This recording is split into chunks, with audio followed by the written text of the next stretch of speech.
جب ذبح کرنے والا ذبح کر لیتا ہے تو بسم اللہ یا اللہ اکبر پڑھنا تو ضروری ہے، لیکن کس کس کو پڑھنا ہے؟ کسی نے ٹانگیں پکڑ رکھی ہیں، کسی نے سینگ پکڑ رکھے ہیں، کسی نے اور جو ہے وہ بدن کے اوپر اس کو دبا کے رکھا ہے۔ تو اصل بسم اللہ اللہ اکبر پڑھنا ہے جس کے ہاتھ میں چھری ہے، کیا اس کو بسم اللہ اللہ اکبر پڑھنا ہے۔ اگر سب نے پڑھ لیا، اس نے نہیں پڑھ لیا تو چلا گیا ایسے۔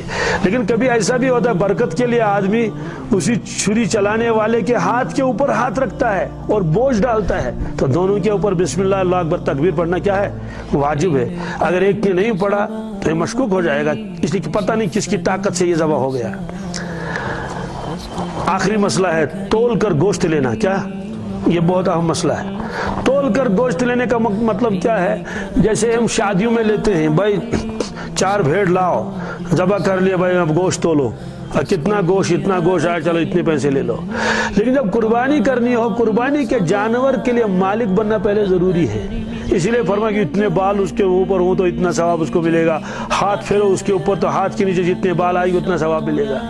یہ مسئلہ میں نے معلوم کر لیا خود کسائیوں سے۔ میون پوجس میں سے یہ کاٹ چون کی نشی مز گھر وول سند دپن یہ آج میون اون کت گھر والی تم یہ کون دپن یہ آج میون، گھر وول دپن جی میون، گھر والا کہتا ہے یہ بھیڑ میرا ہے اور وہ کسائی کہتا ہے یہ بھیڑ میرا ہے۔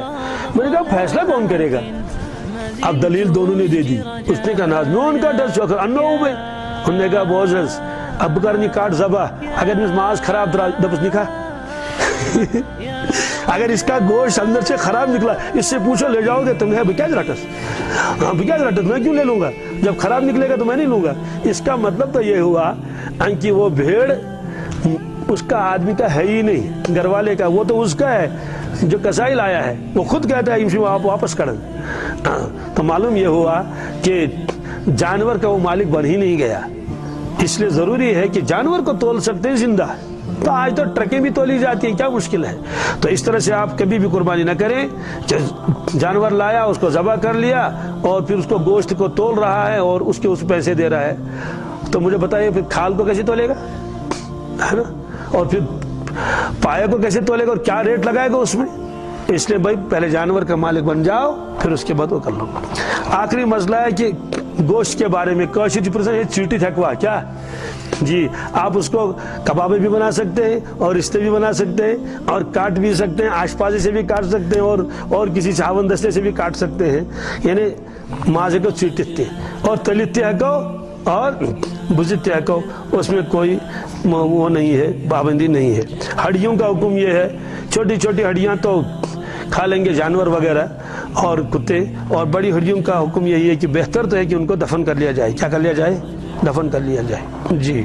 اور اگر کسی نے قربانی کی نہیں، کیا قربانی کی ہی نہیں اس نے، اور پھر اس کے بعد دھیان آ گیا بھائی مجھے تو قربانی کرنی چاہیے تھی، تو میں نے بخل کیا، آج معلوم ہوا کہ میں گناہ گار ہو گیا، اب وہ قربانی نہیں کر سکتا ہے، بلکہ قربانی کے پیسے صدقہ کرنا واجب ہے جتنے میں اس کی قربانی آ سکتی تھی۔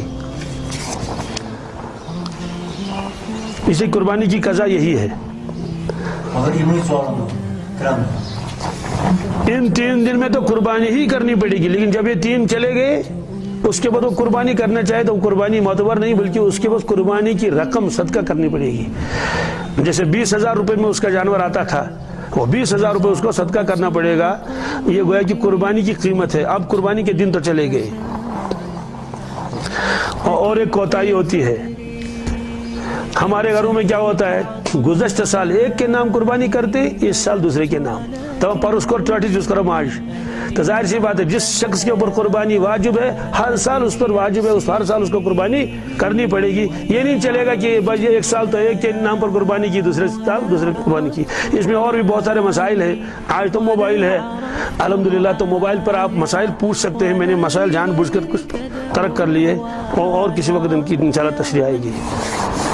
اللہم صلی اللہ علیہ وسلم۔